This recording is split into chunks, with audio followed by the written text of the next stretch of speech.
શું તમે ક્યારે વિચાર્યું છે કે તમારું પોતાનું બેંક એકાઉન્ટ તમારા માટે જે મુસીબત બની શકે અમેરિકાની અંદર? તો હા, અમેરિકામાં એક એવો કાયદો આવી રહ્યો છે જે માત્ર ગુનેગારોને જ નહીં પણ સામાન્ય નાગરિકોને પણ લાઈન પકડવા મજબૂર કરી દેશે. તમારી નાગરિકતા સાબિત કરવા કે પછી કરો અથવા તમારું એકાઉન્ટ જ તમે ગુમાવી દો. શું આ સુરક્ષા કે પછી સામાન્ય માણસની જાસૂસી છે? જાણવા માટે આ વિડીયોને પૂરો જોતા રહેજો. આજે અમે એક એવી ગંભીર બાબત પર ચર્ચા કરવા જઈ રહ્યા છીએ જે અમેરિકાના આર્થિક માળખાને જડ મૂળમાંથી હચમચાવી નાખશે અને તેની અસર તમારા ખિસ્સા પર સીધી રીતે પડશે. કારણ કે ટ્રેઝરી સેક્રેટરી સ્કોટ બેન્સેટના દ્વારા એક એવો આદેશ બહાર પાડવામાં આવ્યો કે તૈયારી ચાલી રહી છે, જે મુજબ હવે બેંકોએ માત્ર તમારી ઓળખ જ નહીં પણ તમારી નાગરિકતાની પણ કડક તપાસ કરવી પડશે. અત્યાર સુધી બેંકમાં ખાતું ખોલાવવા માટે માત્ર નામ, સરનામું અને ટેક્સ આઈડી પૂરતું હતું, પરંતુ હવે પાસપોર્ટ કે જન્મનું પ્રમાણપત્ર ફરજિયાત બની શકે છે. આ ફેરફાર વર્ષ 2001ના જે પેટ્રિયોટ એક્ટ પછી બેન્કિંગ જગતનો સૌથી મોટો અને વિવાદાસ્પદ ફેરફાર માનવામાં આવે છે. આ આદેશ પાછળ સરકારનો એવો તર્ક છે કે તેનાથી રાષ્ટ્રીય સુરક્ષા જે છે તે વધશે અને ગેરકાયદેસર વ્યવહારો પર લગામ લાગશે. પરંતુ આ સિક્કાની બીજી બાજુ પણ ડરામણી છે.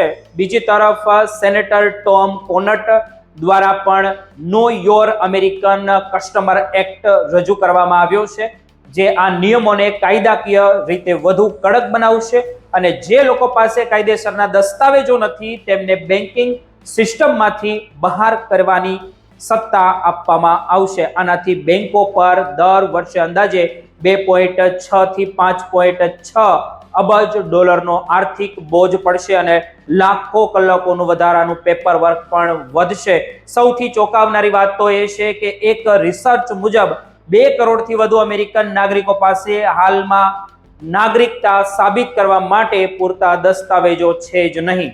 જો આ નિયમ લાગુ થશે તો આટલી મોટી સંખ્યામાં લોકો પોતાના જ બેંક ખાતામાંથી વંચિત રહી જશે અને તેમને પોતાની જીવનભરની કમાણી વાપરવા માટે પણ ફાફા પડશે. બેંકો માટે હવે હાઈટેક વેરિફિકેશન સિસ્ટમ લાવવી પડશે, જેમાં પાસપોર્ટની ચિપ ચેક કરવી કે બાયોમેટ્રિક ટેસ્ટ લેવી જેવી જટિલ પ્રક્રિયાઓનો સમાવેશ આની અંદર થઈ રહ્યો છે. આના કારણે બેંક ખાતું ખોલાવવું હવે પહેલા જેવું સરળ નહીં રહે.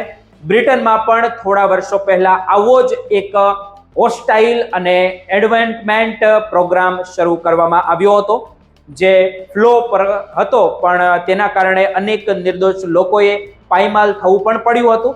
અમેરિકામાં પણ જો આવું જ પુનરાવર્તન થશે તો લોકો બેંકમાંથી પૈસા કાઢવાને ઘરમાં રાખતા થઈ જશે. તેનાથી લૂંટફાટ અને ગુનાખોરી વધવાની પૂરેપૂરી શક્યતા દેખાઈ રહી છે. આ ઉપરાંત અર્થશાસ્ત્રીઓ એવું પણ કહે છે કે આનાથી એક સમાંતર રોકડ બજાર એટલે કે શેડો ઇકોનોમી ઊભી થશે, જે સરકારના અંકુશ બહાર હશે. કાયદાકીય રીતે પણ આ મામલો સુપ્રીમ કોર્ટ સુધી પહોંચી શકે છે, કારણ કે તે વ્યક્તિગત પ્રાઇવસી અને બંધારણીય અધિકારો પર સીધો હુમલો છે. શું સરકાર સુરક્ષાના નામે સામાન્ય જનતાની જે મુશ્કેલી હોય તે વધારી રહી છે કે શું? પછી આ જે માત્ર એક રાજકીય દાવપેચ છે તે હવે આવનારો સમય જ આપણને બધાને બતાવશે. પરંતુ એક વાત તો નક્કી છે કે હવે તમારા બેંક બેલેન્સ કરતા વધુ તમારી નાગરિકતાનું પ્રમાણપત્ર કિંમતી બની જશે. આ આદેશની અસર માત્ર ઇમિગ્રેટ્સ પર જ નહીં પણ દરેક સામાન્ય અમેરિકન પર પણ પડશે, જેમની પાસે અત્યારે પોતાનો પાસપોર્ટ કે બર્થ સર્ટિફિકેટ હાથ વગ્યું નથી. મિત્રો, આખી પ્રક્રિયા બેન્કિંગ સેક્ટરને જે રીતે બદલશે તેની કલ્પના કરવી પણ અત્યારે મુશ્કેલ છે, કારણ કે આ માત્ર એક નિયમ નથી, આ એક આખી આર્થિક ક્રાંતિ અથવા તો કદાચ આર્થિક આપત્તિ પણ હોઈ શકે છે, જેથી સીધી રીતે અસર ગ્લોબલ માર્કેટ કે પછી ડોલરની કિંમત પર પણ પડી શકે છે. અને આ જ કારણ છે કે મોટા ભાગની બેંકો અને નાણાકીય સંસ્થાઓ અત્યારે આ પ્રસ્તાવનો જોરદાર વિરોધ કરી રહી છે. આગળ શું થશે તેમની અપડેટ અમે તમને જરૂર આપતા રહીશું.